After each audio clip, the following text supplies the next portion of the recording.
کھانا بنانا نہیں آتا تو کیا صفائی کرنا بھی نہیں آتی؟ آتا کیا ہے پھر؟ میں اتنا امیر نہیں ہوں کہ تمہارے لیے درجنوں بر ملازم رکھ سکوں۔ وہ سر سے جگائے سنتی رہی۔ صاف کرو یہ سب، تب تک میں کھانے کا انتظام کر رہا ہوں۔ اس نے ہزارے گل کو جھاڑو پکڑایا۔ نوکرانی نہیں ہوں، ڈاکٹر ہوں، اور یہ شور کم سانس لگ رہے ہیں۔ وہ منہ ہی منہ میں بڑبڑائی، مگر اریب کے تیز کانوں نے اس کی آواز سن لی تھی۔ اریب نے اسے مزید تپانے کے لیے بھیجی ہوئی پیاز کا کچرا زمین پر گرایا جہاں سے وہ جھاڑو لگا چکی تھی۔ اوہ، غلطی سے گر گیا، وہ مستی میں سے بولا۔ ہزارے گل نے لب بیچ کر واپس سی صفائی کی۔ اس نے آدھا کچرا صاف کیا جبکہ آدھا ادھر ادھر بکھرا ہوا تھا۔ اریب مہارت سے ہاتھ چلاتے کھانا بنا رہا تھا جبکہ ہزارے گل صفائی کر کے بیٹھ چکی تھی۔ ان کاموں کی عادی نہیں تھی۔ اریب نے چکن کڑھائی کے ساتھ فروزن پراٹھے نکال کر فرائی کرتے اس کے سامنے لا کر رکھا۔ ہزارے گل کے پیٹ میں بھوک سے بل پڑ رہے تھے مگر اس نے کھانے کو چھوئے تک نہیں۔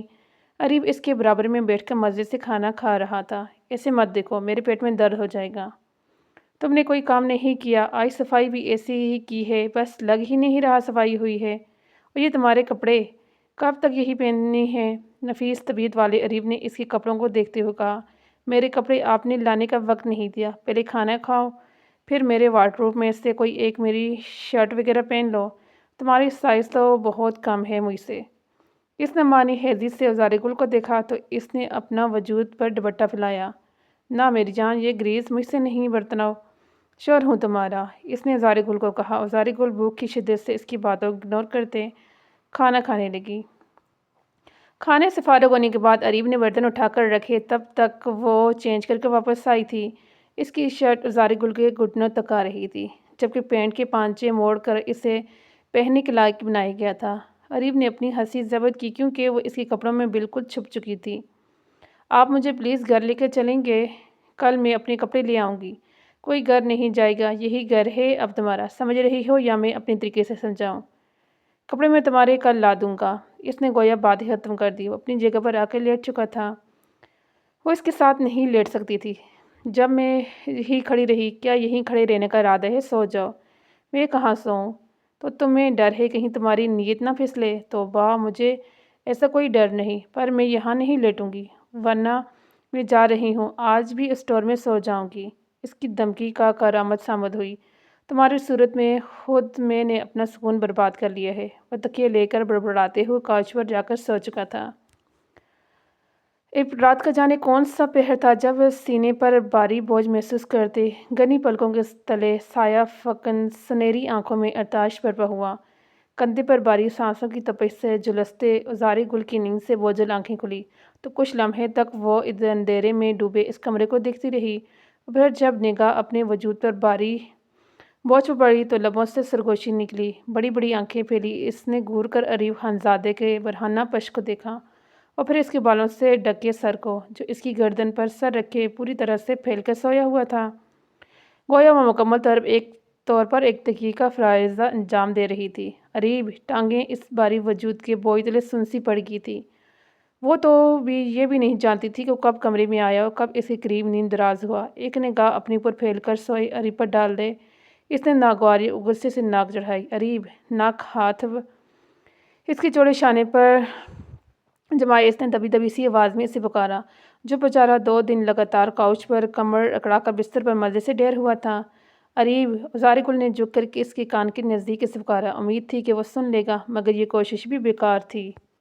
اریب! کچھ سوچتے ہوئے اس نے چہلا کر اونچی آواز میں اسے کان کے قریب ہوئی چیخ ماری اور اب کی بار اریب ہڑبڑا کر اٹھ بیٹھا۔ کیا ہوا؟ سیاہ نیند سے بوجھل آنکھیں پھیلی، وہ آگے پیچھے دیکھتے گویا خواب کے زیر اثر تھا۔ گہری سیاہ آنکھوں میں کچی نیند کی ڈوریاں واضح تھیں۔ گول وہ زیر لب بڑبڑایا۔ گھور کر اس لڑکی کو دیکھا جس نے اس کی نیند ڈسٹرب کی تھی۔ سوری مگر آپ میرے اوپر نہیں، میرا مطلب آپ ٹھیک سے سوئیں اپنی جگہ پر۔ انگلیاں مروڑتے وہ ڈر کے پیچھے ہوتی سہمی ہوئی سی کہتے دوپٹہ خود پر لپٹ گئی۔ What the hell! تم نے آدھی رات کو مجھے یہ کہنے اٹھایا ہے؟ اریب کی غصے کی انتہا نہیں رہی تھی۔ وہ چبا چبا کر کہتا اپنے بالوں میں انگلیاں چلاتے سے گھور کر رہ گیا، جو سر شرمندگی سے جھکا چکی تھی۔ نہیں، میرا مطلب وہ آپ مجھے سانس نہیں آ رہا تھا۔ شٹ اپ ہزارے گل، سونے دو مجھے، وہ غصے سے بولا اور بدقت دور ہوئی۔ اس سے پہلے کہ اس کی کارروائی پر ہزارے گل چیخ کر پوری حویلی اس کے دروازے پر بلا لیتی، اریب نے اپنی چوڑی ہتھیلی اس کے نازک لبوں پر جمائی اور خود غصے اور سنجیدگی سے اس قاتل نین کٹوروں کو دیکھا۔ خبردار، جو اپنا الارم بجایا، تم یہاں آ رہی ہو یا میں گن نکالوں؟ پاس آؤ۔ گر کے اس نے لرزتے وجود کو دیکھتے اگلی لمحے ایک زبردست سا حکم جاری کیا تھا۔ زارِ گل اس کے بدلے تیوروں سے سہمی پھیلی خوفزدہ سی نگاہوں سے بس اسے دیکھتی رہ گئی۔ وجود میں ہلنے کی ہمت کہاں باقی تھی۔ پاس آؤ، دانت کچاتے وہ غصے سے بولا تو اگلے ہی لمحے زارِ گل آنکھوں کی آن میں لپک اس کی نزدیک ہوتی سر تکیہ جما گئی تھی۔ اب سنہری خوف سے بیلی نگاہوں سے اس کے چہرے کو دیکھے وہ بس رو دینے کو تھی۔ اسے یقین تھا کہ اسے یوں جگانے پر وہ اسے لازم کڑی سے کڑی سزا دینے والا تھا۔ اب اگر تم نے مجھ سے دور ہونے کی کوشش کی یا ذرا سا بھی آواز کی تو اچھا نہیں ہوگا۔ وہ سر دوبارہ اس کے کندھے اور گردن کے درمیان رکھتے مضبوط ہاتھ سے اس کی کمر کو دبوچتے رعبدار لہجے میں بولا۔ اس کی خوشبو، اس کا نرم وجود ہی تو تھا جسے قریب کرتے وہ ہر فکر سے باغی ہوا لمحوں میں نیند کی آغوش میں پہنچا تھا۔ اوپر سے اس بے وقوف لڑکی نے اسے چیخ کر اٹھا دیا تھا۔ میں مگر وہ بھیگی آواز میں منائی تو ران نے سر اٹھا کر کاٹدار نگاہوں سے گھورا اور اگلے ہی لمحے اپنی پوری ٹانگ پھیلائے اس کے نازک ٹانگوں پر رکھ دی، گویا اسے اپنے عمل کے وار کیا ہوا تو کیا کر سکتا ہے۔ زارِ گل نے پانی سے لبربائی آنکھوں سمیت اسے دیکھا اور اگلے ہی لمحے معصومیت سے اپنی خوبصورت آنکھیں چپکوائی۔ زارِ گل نے بے بسی سے ان آنسوؤں کے ٹینک کو دیکھا اور گہری سانس بھرتے ہوئے سر اٹھائے اس کے چہرے پر جھکا۔ مسکرا کر اس کی خوفزدہ سی ہرنی کو دیکھا جو سانس روکے اس کے اگلے حملے کا سوچ رہی تھی۔ تم اس وقت حسین لگ رہی ہو، اس سے بھی زیادہ دلفریب ہیں یہ آنسو۔ رونا بند نہیں کیا تو میں تمہیں چھو کر مزید خوبصورت بنا دوں گا۔ تو خاموش ہو کر لیٹی رہو میری جان۔ وہ مخور نگاہوں سے ان بھیگی آنکھوں کو دیکھتے اس کے گلابی پڑتے گال کو چومتے اب دوبارہ سر اس کی گردن میں چھپائے نیند میں مدہوش ہوا تھا اور اس کے حصار میں آنکھیں موند گئی کیونکہ اس سے بحث نہیں کی جا سکتی تھی۔ تم یہاں رہنے میں باہر ہوں، تم باہر مت آنا۔ اس سے حکم دیتے وہ باہر آیا جہاں زبیر شیرازی انڈر ورلڈ کا ڈان بیٹھا ہوا تھا۔ کیسے ہو شیر؟ زبیر اس سے گلے ملتے ہوئے بولا۔ درمیانی عمر کا زبیر اب کا پارٹنر بن چکا تھا۔ میں ٹھیک ہوں، تم بتاؤ؟ میں بھی ٹھیک ہوں۔ تمہیں شاید یاد کروا دوں کہ وہ شپ منٹ جس میں لڑکیاں ہیں الگ الگ ممالک جانے والی ہیں اور جلد جانے والی ہیں۔ ہاں جانتا ہوں، تمہیں تمہارا حصہ پہنچ جائے گا، سب کچھ انڈر کنٹرول ہے، فکر کی کوئی بات نہیں۔ زبیر نے اسے یقین دہانی کی۔ زبیر لڑکیوں اور دیگر اشیاء کی اسمگلنگ کرتا تھا۔ پورے سال کی محنت کے بعد اب یہ لڑکیاں یہاں سے کسی ملک بھیجی جا رہی تھی۔ میں بھی یہی چاہوں گا کہ ہر کام کسی کی بھی نظر میں آئے بغیر ہو جائے۔ ابھی وہ بول ہی رہا تھا کہ زارِ گل بھاگتی ہوئی باہر کچن کی جانب آئی۔ وہ چولہے پہ کچھ رکھ کر بھول چکی تھی۔ اس نے چولہا بند کیا اور جیسے ہی پلٹی زبیر کی نظر اس کے حسین چہرے پر پڑی۔ وہ ایک لمحے میں اس کی نظروں سے اوجھل ہو چکی تھی، مگر وہ ایک ہی نظر کافی تھی۔ تمہاری عورت خوبصورت ہے، چلو ایک ڈیل کرتے ہیں۔ زبیر شیرازی نے حماست سے زارِ گل کی پشت کو دیکھتے ہوئے کہا۔ اس کی کمر پر بل کھاتی چوٹیاں جھول رہی تھی۔ زارِ گل کچھ غلط ہونے کا احساس ہوا۔ اریب اس سے بہت بری طرح گھور رہا تھا۔ ایک لمحے کی بھی دیر کیے بنا وہاں سے بھاگی۔ وہ میری بیوی ہے، اس کے بارے میں ایسی بات نہیں کر سکتے تم۔ جان لے سکتا ہوں اس بات پر میں تمہاری۔ اس کا لہجہ خطرناک حد تک سرد تھا۔ مت بولو، تمہاری مفاد نکلتا ہے مجھ سے۔ مجھے ایک کرونچ بھی آئی تو جو 100 لوگ باہر میری حفاظت کے لیے کھڑے ہیں تمہیں اور تمہاری حسین بیوی کو مار دیں گے۔ زبان سنبھال کے بولو، اگر تمہاری 100 لوگ ہیں تو 200 میرے بھی موجود ہیں۔ میری بیوی وہ تمہاری ہی رہے گی۔ ایک بار کی بات ہے، اس کی طرف میلی نظر ڈالنے والے کی آنکھیں نکال دوں گا۔ ان لڑکیوں کے بارے میں ڈیل ہوئی ہے تو وہیں تک رہے گی ڈیل۔ اس کی ایک بھی سنے بغیر وہ اپنی جگہ سے اٹھا اور تن فن کرتے ہوئے کمرے پہنچا۔ زبیر شیرازی مسکرایا۔ اس کا ارادہ اب زارِ گل کو چھوڑنے کا نہیں تھا، چاہے اس کے لیے اریب سے دشمنی مول لیتا۔ اریب نے زارِ گل کو دیکھا جو کاؤچ پہ بیٹھی ہوئی تھی۔ اریب نے اسے جھٹکے سے اپنے مقابل کھڑا کیا۔ تمہیں جب میں نے منع کیا تھا تو باہر کیوں آئی؟ ہاں، یہ دوپٹہ زمین پر جھاڑو دینے کے لیے پہنا تھا۔ اسے بار بار رہ کر زبیر کی باتیں یاد آ رہی تھی جو اسے مزید مشتعل کر رہی تھی۔ میں تم جانتی نہیں تم نے اپنے اوپر کتنی بڑی مشکل کر لی ہے۔ اس وقت اس سے برا کچھ نہیں ہو سکتا۔ اریب کی انگلیاں اسے اپنے بازو میں ڈستی ہوئی محسوس ہوئی۔ اگر اتنی ہی بڑی مشکل ہے تو گھر چھوڑ آئیں مجھے، میری پلیز۔ یہ تمہارا گھر ہے زارِ گل اور تمہارے مرنے تک یہی رہے گا۔ یہاں سے جانے کی بات مت کرنا۔ دنیا تم پر اور تمہارے گھر والوں کے اوپر تنگ کر دوں گا۔ میرے نکاح میں ہوتے ہوئے تم کسی خیال میں نہیں لا سکتی، یہ بات یاد رکھنا۔ عریب نے اس کا جبڑا دبوچتے ہوئے کہا۔ زاری گل کی آنکھوں میں پانی بھر آیا۔ آپ کو رحم نہیں آتا مجھ پر؟ وہ بھیگی آنکھوں سے بولی۔ نہیں آتا، تمہاری جیسے تمہاری ماں کو نہیں آیا، مجھ پہ بھی رحم نہیں آتا۔ تم میری منگیتر تھی، تمہیں میرے لیے اس وقت بولنا چاہیے تھا۔ میں بچی تھی عریب، مجھے تو منگنی کا مطلب بھی ٹھیک سے نہیں پتہ تھا، پر انسانیت لگاؤ، وہ محبت، ان سب چیزوں کا احساس تو تھا نا۔ بہت جلد تمہیں تمہاری ماں سے ملواؤں گا، تب جب تم مجھے کوئی خوشخبری دو گی۔ اس نے زاری گل کے بھیگے لبوں پر انگلی پھیرتے ہوئے کہا تو وہ کپکپا اٹھی۔ وہ عریب کے مطابق صفائی اور برتن دھونے کے بعد اب آرام سے کاؤچ پر بیٹھ چکی تھی۔ باہر کا دروازہ دڑ دڑائے جا رہا تھا، شور کی آوازیں بلند ہو رہی تھی، اس کا رنگ خوف سے سفید پڑا۔ کون تھا جو عریب خانزادہ کے گھر میں یوں داخل ہونے کی کوشش کر رہا تھا؟ اس کے پاس موبائل بھی نہیں تھا جو عریب کو کال ملاتی۔ باہر سے شور مزید بلند ہوا۔ وہ دل ہی دل میں خدا کو یاد کرنے لگی۔ کسی نے بھاری چیز سے دروازہ توڑ دیا تھا، اس کی چیخ بلند ہوئی۔ دو آدمی گن لے کر اندر داخل ہو چکے تھے۔ چلو ہمارے ساتھ، دونوں میں سے ایک بولا۔ زاری گل نے نفی میں سر ہلایا تو وہ آدمی اس کی جانب بڑھنے لگ گئے۔ زاری گل پیچھے کی جانب بھاگی۔ وہ خود کو واش روم میں بند کر چکی تھی۔ وہ دونوں کسی بھی وقت اپنی طاقت سے دروازہ توڑ سکتے تھے۔ اتنے میں آواز آنا بند ہو گئی تھی۔ عریب کی آواز ابھری اور فائر کی آواز آئی۔ زاری کو دل سخت ہوا۔ عریب خانزادہ کے گھر میں کوئی یوں آ جاتا اور اس سے پتہ بھی نہیں چلتا، یہ نہیں ہو سکتا۔ گل باہر آؤ، سب ٹھیک ہے؟ اس کی آواز پر زاری گل نے ڈرتے ڈرتے دروازہ کھولا۔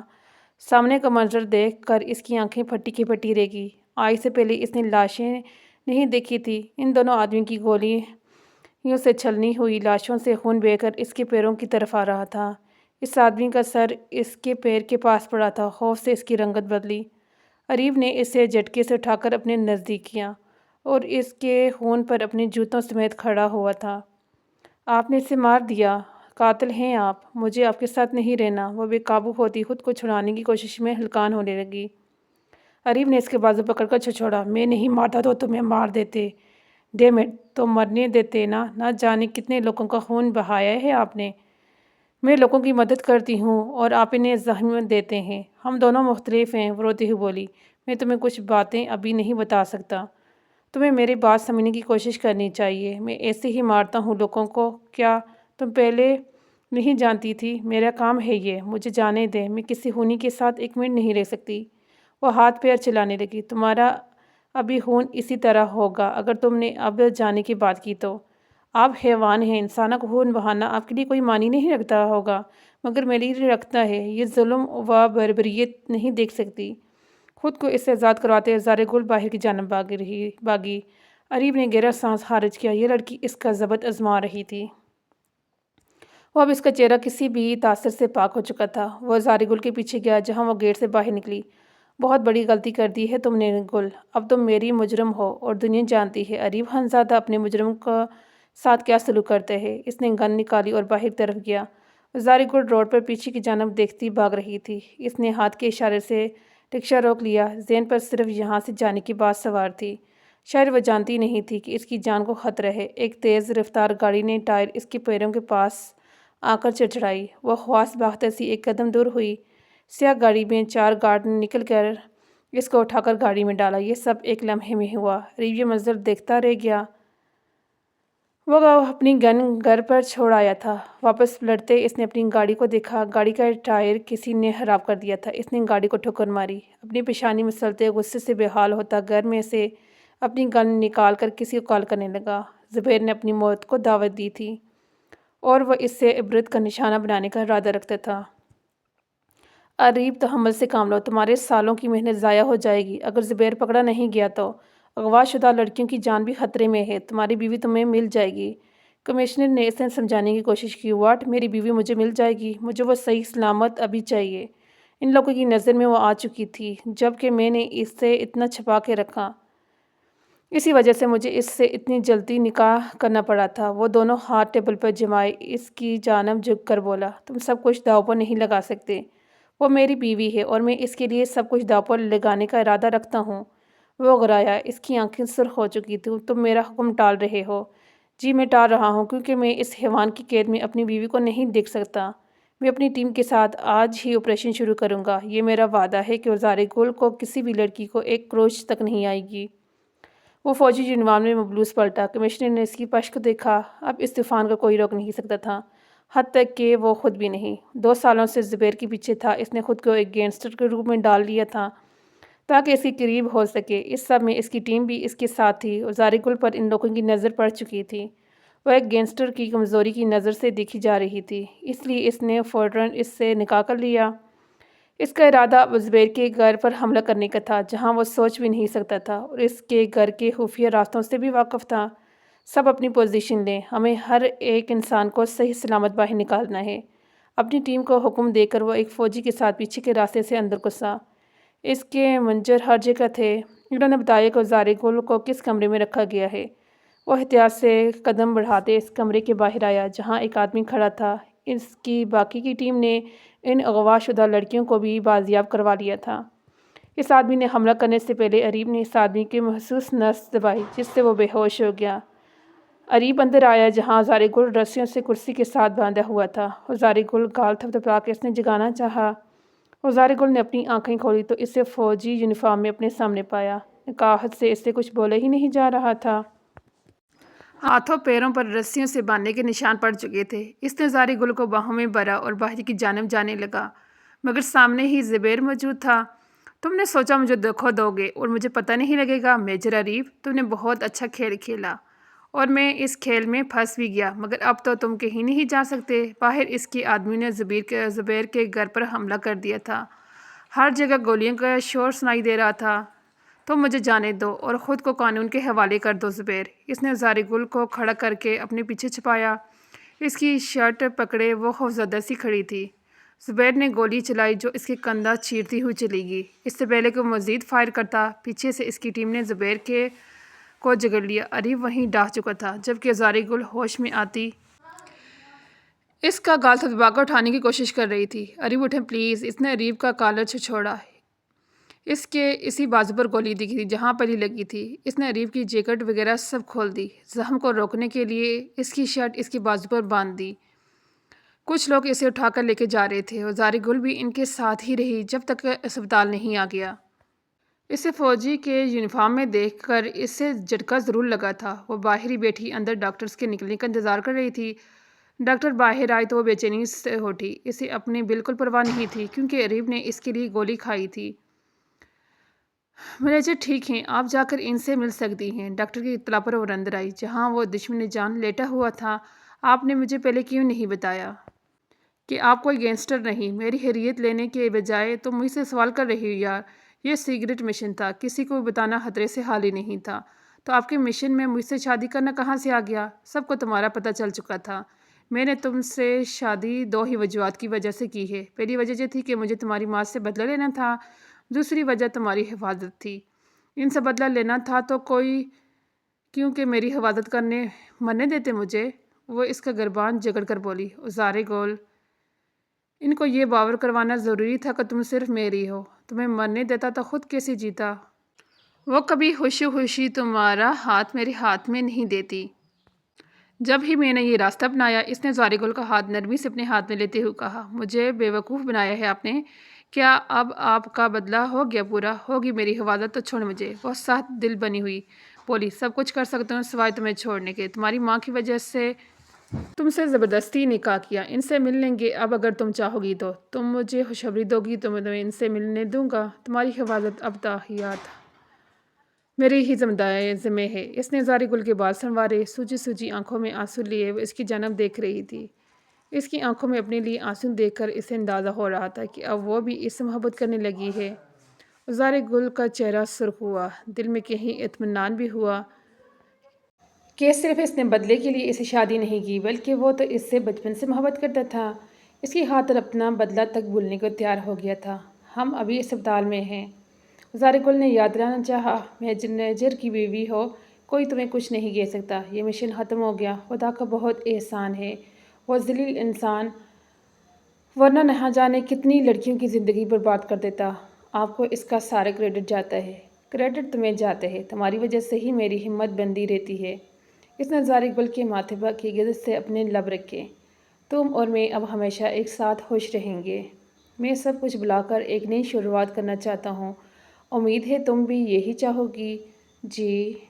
اور یہاں پہ ہوا اس کا اینڈ۔ ملتی ہوں ایک نئی اسٹوری کے ساتھ۔ اللہ حافظ۔